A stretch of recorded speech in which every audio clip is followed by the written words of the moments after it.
If you are new here, make sure to subscribe and turn on the notification bell so you never miss our powerful and informative videos. Today, we bring you the inspiring life story of one of the greatest visionaries the world has ever seen, Dr. APJ Abdul Kalam, a man who went from selling newspapers as a child to becoming the 11th President of India. A scientist, a leader, a teacher, and above all, a true humanitarian, he dedicated his entire life to the progress of his country. Unlike most politicians, he became the president not because of power or money, but because of his honesty, intelligence, and love for the people. He was a man of simplicity, a philanthropist, and a source of motivation for millions. Abul Pakir Jainulabdin Abdul Kalam was born on the 15th of October 1931 in a small town called Rameswaram in Tamil Nadu, India. His family was poor, but they were known for their honesty and kindness. His father, Jainulabdin, was a simple boat owner and an imam at the local mosque. He was a deeply spiritual man who believed in hard work and discipline. His mother, Ashiama, was a kind-hearted woman who would often feed poor people in their neighborhood, even when they didn't have enough for themselves. Kalam was the youngest in his family, with 4 brothers and 1 sister. Despite their struggles, his parents always taught their children values of honesty, kindness, and respect for others. But life was not easy. Since they were not rich, young Kalam had to start working from an early age. He would wake up before sunrise to help his cousins sell newspapers. Imagine a little boy, barely 10 years old, waking up in the cold mornings, running from one house to another just to earn a few coins. But he never complained. Instead, he loved his job because it allowed him to read newspapers and learn about the world. Even though his family was poor, Kalam was rich in dreams. From a young age, he was fascinated by the sky, stars, and planes. He wanted to become a pilot and fly high like birds. But he didn't know how difficult that journey would be. Kalam was an extremely bright student. He studied at Schwartz Higher Secondary School, where he developed a deep love for mathematics and science. However, life was not always fair to him. One day, when he was just a child, something happened that left a deep impact on him. At school, he had a close friend who was a Brahmin, a higher caste in India. They often sat together in class. But one day, the teacher insulted Kalam and asked him to sit at the back of the class just because he was a Muslim. This was a painful moment for young Kalam. He couldn't understand why people treated others differently based on religion. But something amazing happened. His friend's father, a Hindu priest, heard about this incident and was very angry at the teacher. He told the school, "No child should be treated differently because of religion or caste. Education is for everyone." Because of this, the teacher apologized and never discriminated against Kalam again. This moment shaped Kalam's entire life. It taught him that knowledge and kindness were greater than any religion. Another challenge Kalam faced was lack of electricity at home. His family was too poor to afford lamps, so he studied under a kerosene lantern every night. Even when the light was dim and smoke filled the room, he never gave up. His hunger for knowledge was stronger than any difficulty. His teachers noticed his hard work and intelligence. One of his teachers, Siva Subramania Iyer, was especially important in his life. He taught science and always encouraged Kalam to dream big. One day he took Kalam to the seashore and explained how birds fly. That lesson made young Kalam even more determined to study aeronautics and become a scientist of the sky. Even though Kalam was brilliant, his family did not have enough money to send him to higher studies. He knew he had to work extra hard if he wanted to achieve his dreams, so he continued selling newspapers, helping his family, and studying at the same time. But life tested him again and again. There were days when he had no proper food, no proper books, and no support except for his own determination. Yet, he never gave up. One thing that kept him strong was his mother's love. She always told him, "If you want something, work for it. God helps those who help themselves." These words became his life philosophy. After completing school, Kalam wanted to study engineering. He knew that if he wanted to work with planes, he needed to learn science and technology. His first step was to join St. Joseph's College in Tiruchirappalli, where he studied physics. Even here, he continued to struggle financially. But he didn't just study for himself.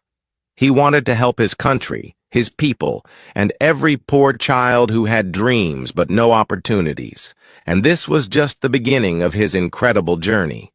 But he knew physics alone was not enough. He wanted to learn about aeronautics, the science of airplanes and rockets. However, life was not easy. His family was still poor, and he had to manage his studies and expenses on his own. He would often skip meals just to save money for books, but hunger never stopped him. While most students complained about studies, Kalam was grateful for every book, every lesson, and every opportunity to learn. He would sit for hours in the library, reading about airplanes, rockets, and the great scientists of the world. Kalam knew that if he wanted to work with planes, he had to study engineering. His dream was to get admission into Madras Institute of Technology, MIT, one of the most prestigious engineering colleges in India. But there was a big problem. The fees were too high. His father could not afford it. For a moment, it felt like his dreams were over before they even started. But then, something incredible happened. His sister Zora saw his pain and decided to help. She sold her jewelry to arrange money for his admission. She told him, "This is not a sacrifice. This is an investment in your future. One day, you will make us all proud." With her help and support, Kalam finally joined MIT, where he studied aeronautical engineering. This was the first step towards his dream. But getting into MIT was just the beginning. The real struggle started now. MIT was not easy. The students there were the best of the best, and competition was tough. Kalam worked day and night, trying to prove himself. One day, his professor, Kotahari Narayana, gave him a tough project, to design a small aircraft model within a short deadline. He told Kalam, "If you fail this, you will not be able to become an aeronautical engineer." Kalam was shocked and scared, but he knew that this was a test of his future. He worked tirelessly, skipping meals and sleep. Day after day, night after night, he worked on the project. Finally, after many sleepless nights, he completed the project. When he presented it, the professor looked at it, paused, and then said, "You have done an excellent job. This is what I call dedication. Keep it up." For the first time, Kalam felt that he was truly on the right path. But life was not done testing him yet. Kalam's biggest dream was to become a fighter pilot in the Indian Air Force, IAF. After completing his engineering, he applied for the pilot selection test. He was full of hope and excitement. He worked hard, preparing for the toughest physical and mental tests. But when the final results were announced, his heart broke. Out of 25 candidates, only 8 were selected. Kalam ranked 9th, just one position short. He failed. This was one of the most painful moments of his life. The dream he had since childhood, to fly high in the sky, was gone forever. For days, he felt lost and broken. He had worked so hard, and still he failed. He asked himself, "Did I make a mistake? Was I not good enough?" But then he remembered something his father once told him. When one door closes, another opens. If you don't get what you want, it means something better is waiting for you. And his father was right. Kalam decided that if he could not fly planes, he would build them.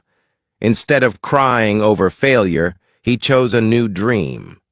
He applied for a job as a scientist at the Defense Research and Development Organization, DRDO, a place where scientists worked on developing new aircraft and technology for India's defense.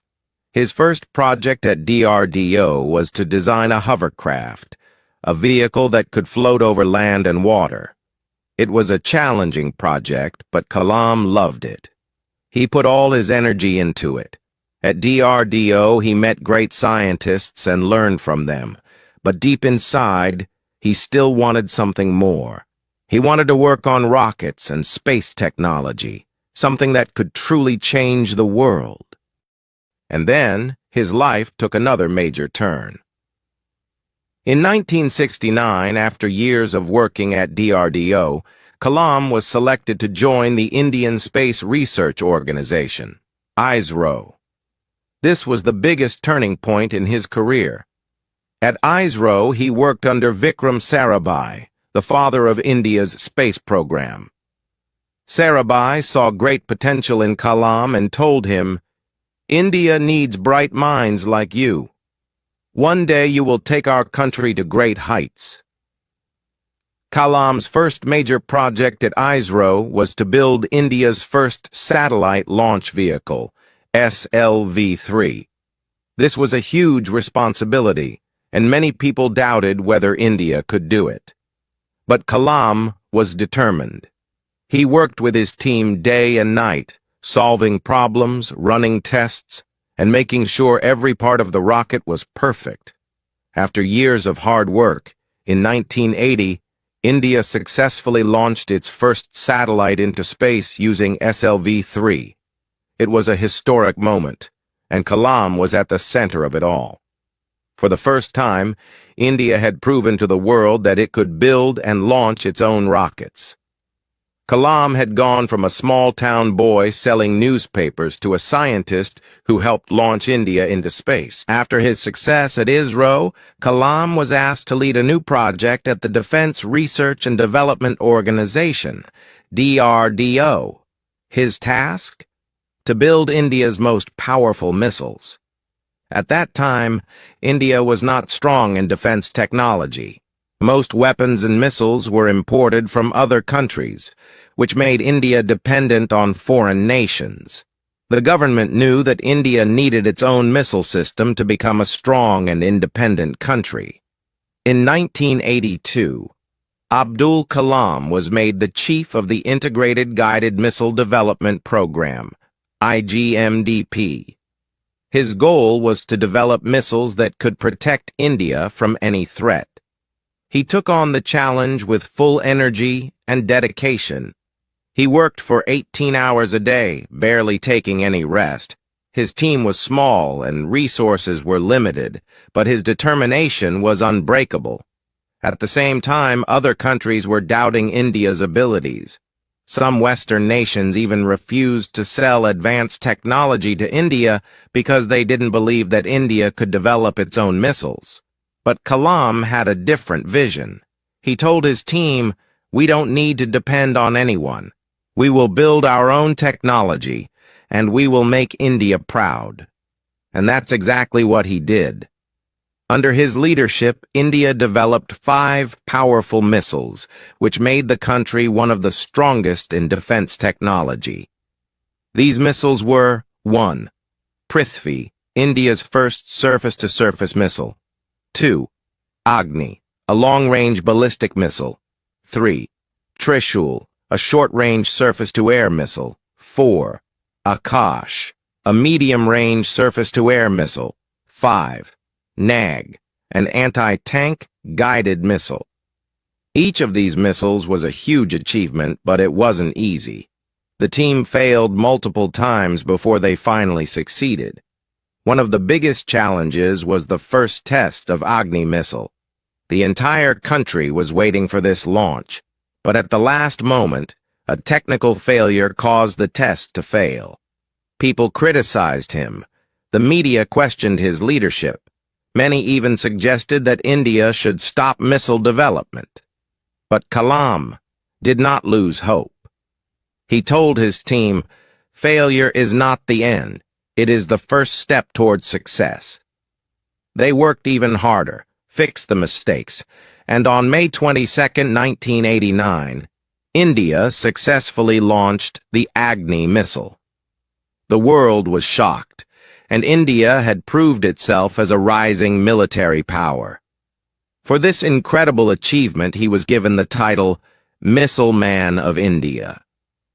But this was just the beginning of his greatness. Many people only saw his achievements, but very few knew about the personal sacrifices he made. At one point, when Kalam was deeply involved in his missile projects, his family arranged his engagement to a young woman. The wedding date was set, and preparations had begun.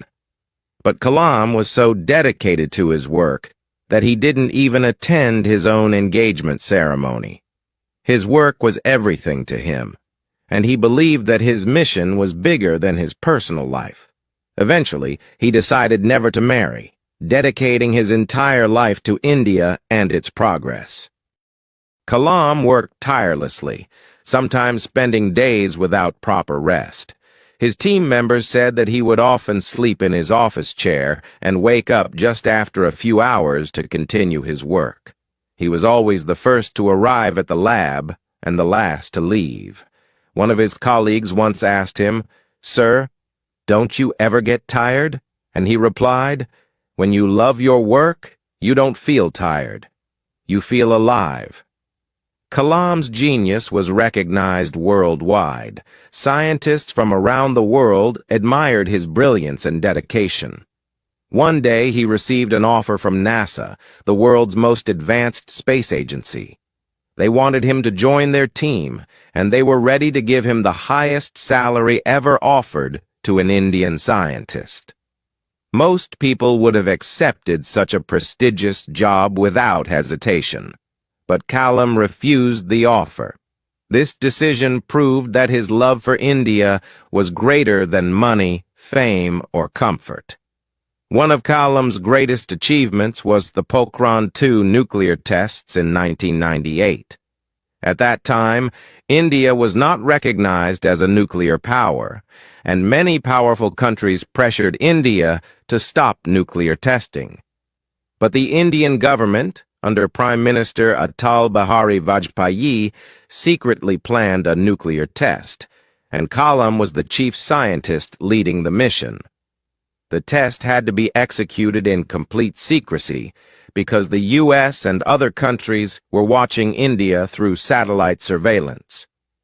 Kalam and his team worked underground, making sure no one could detect the operation.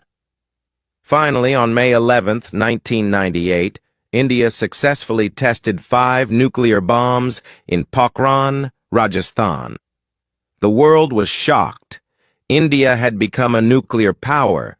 When journalists asked Vajpayee how India achieved this, he proudly said, "The credit goes to Dr. APJ Abdul Kalam and his team."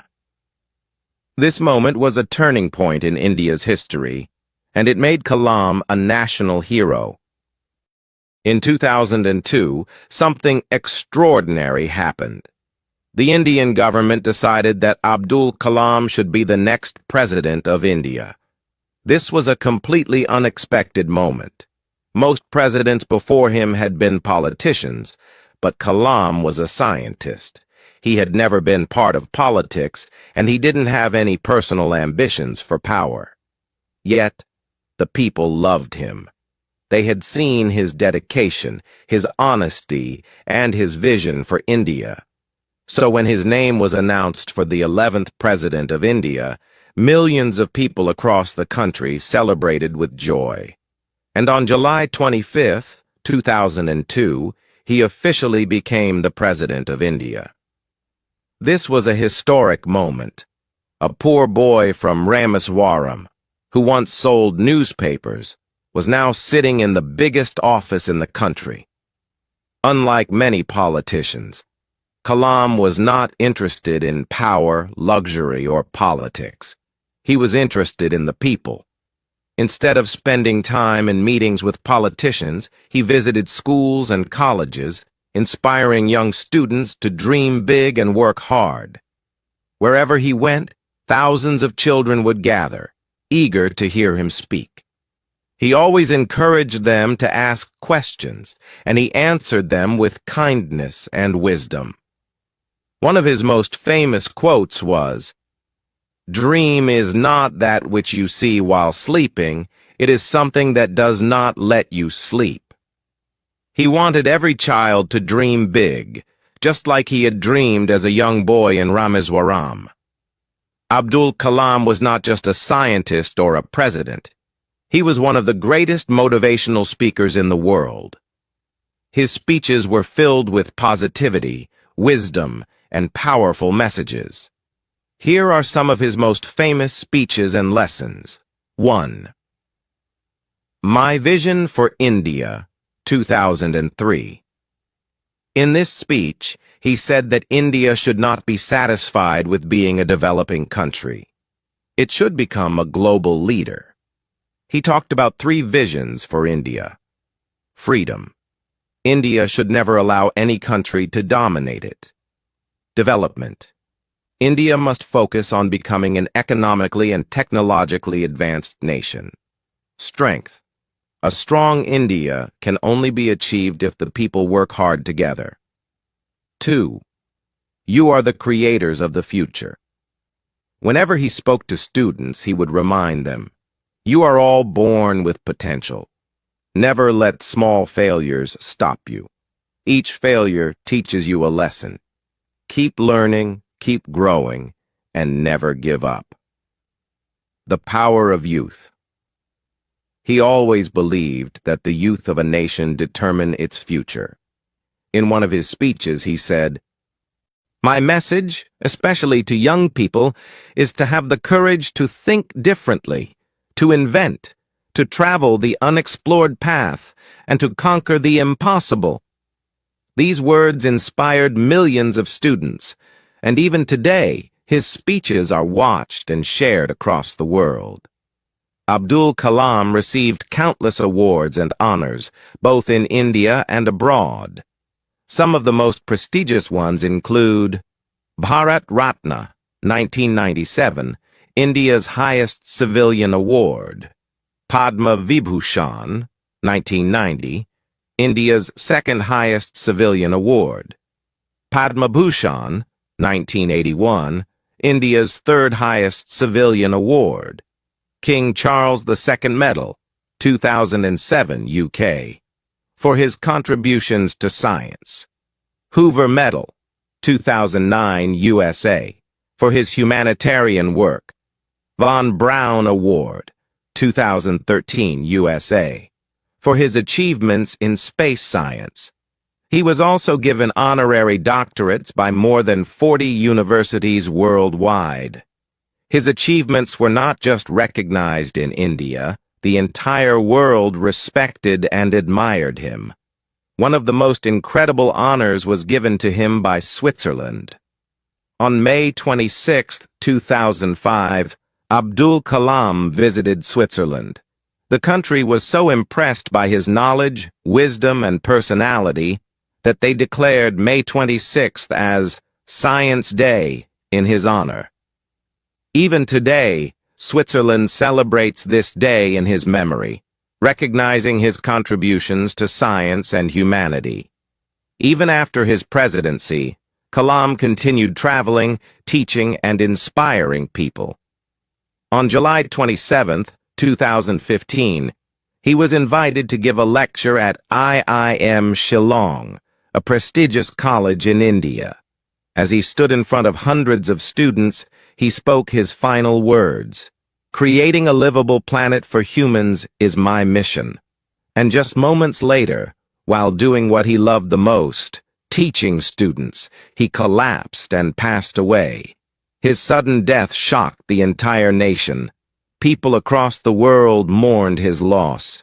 Millions attended his funeral, and his final resting place in Rameswaram has now become a place of respect and remembrance.